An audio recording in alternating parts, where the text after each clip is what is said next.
Hello, everyone.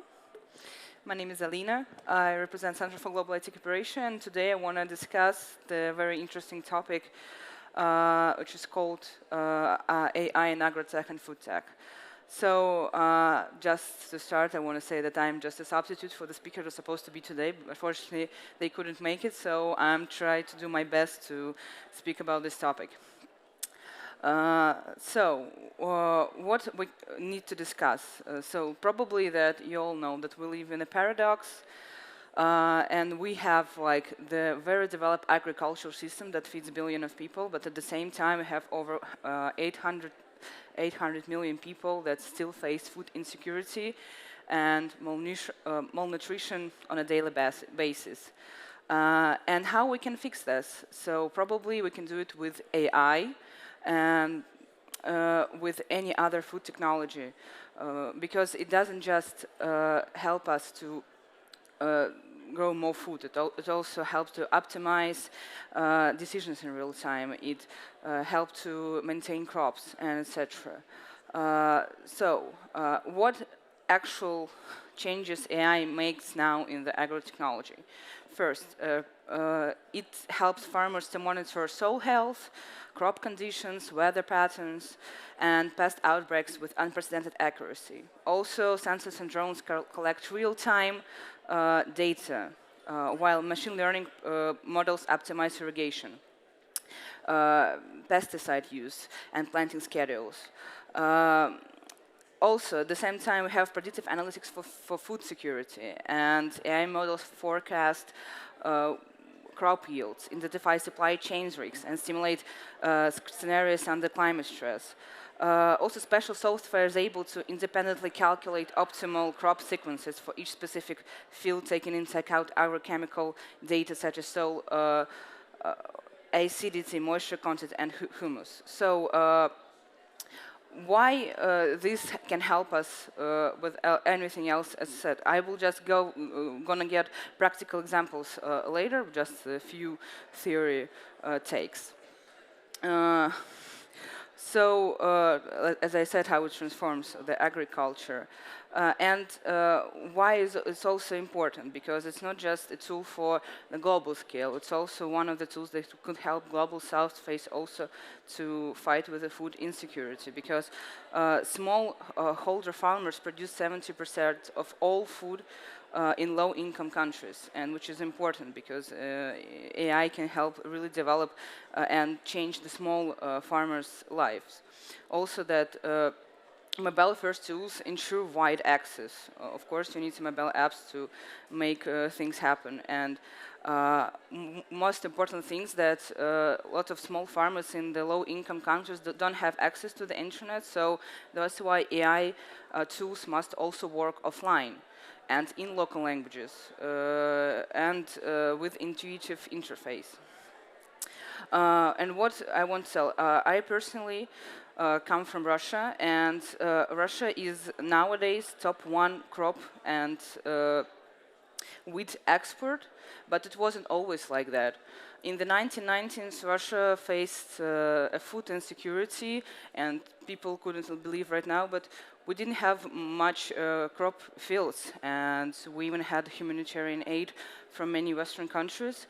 But now it changed, and now we're a big export country, and it changed also because of the technology. And I want to present you an example of Russian Agriculture Bank, which supports lots of local startups and tries to help local farmers to go to the larger market. So what they actually do, they have the system. First of all, it's the ecosystem of AgroTech startups. They have special, they have youth accelerators, university labs, and pitch competitions. Also smart marketplaces, job platforms, educational services that help promote startups that started in universities or even in schools. And it's just not about funding them, it's also about promoting them not on the local basis, not on the country basis, but on the international basis as well. Some of the startups that made it from their systems are now working in Brazil, Nigeria, and even in India, helping other countries' farmers to establish their own establish their own crops and etc. So what actually can also is Svoje ecosystem. It's like the big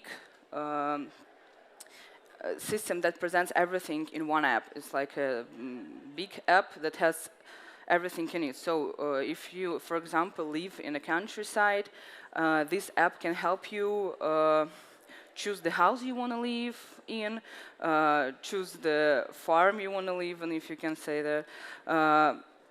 It could also help you develop the farmer tools. For example, if you want to have a cow, you can put this cow in an app and name it and watch how it develops. So it's kind of on a game basis made. And also, in other words, so it's just the app that helps you make your farming life not just easier, but also funnier in a way. What else we can learn from that platform? It also shows you news from the district that you live in and what happens around your districts and with the farming tools as well. How they actually make this happen? They support startups from the very beginning. So if a child goes to school and he wants to become a farmer, which is not a very popular job, as you know, not every child wants to become a farmer and live in the countryside and grow cows to, support the country with meat crops and yields. So they just trying to promote that farming life can be as fun as it can be an easy life for people. So they try to support not just the usual farmer that we expect to see, like maybe we can say an old guy living in the countryside that has a few cows, but they want young people to go to to use AI tools for the AgroTech startups. And that's why they're creating pathways for young agri-entrepreneurs to innovate locally. So you can see, like in the presentation, the path that they can use. And their projects that are very inspiring. They have investors that put them, as I said, not only on the local stage, but also on the international stage, and try to make them work in the country of the global south. So what else we can do apart from that, and what can we learn from that example? That we should have a venture student funding not just from some kind of people, but also from the people that work in the industry. Because as an example of Russian Agriculture Bank, we can see that the startups are supported by the bank that knows how agriculture works. So it should be an industry player, first of all. Also, some of the solutions they take inside them. They take on their site and they try to promote them inside company, not just outside company. And they just buy them and forget about people who made it, but try to make people who made the startups part of their team, which is also important, I guess, for many young people who want to find themselves in a big industry. As I said, it should connect innovators to business, of course, and global reach, so that people who develop agricultural startups know that they can not only develop locally, but they also can go internationally, and this is not the path that is closed for them. So, what else we can do? We can also create policy frameworks, cross-border investment funds, and transfer knowledge, and also, of course, localized innovation hubs. That is what is most importantly, tailored to regional climates, crops, and cultures. Because I talk to you about the example of Russia. Russia is a very large country, but at the same time, it doesn't have lots of fields that it can be used for agriculture, because most of the country is on the north, and north is not a very agricultural place. But also at the same time, the seasons are shortened in Russia, so you can only produce goods for few months, not the whole year. And in some countries, you can produce goods for a whole year. That means that need to have different solutions for them.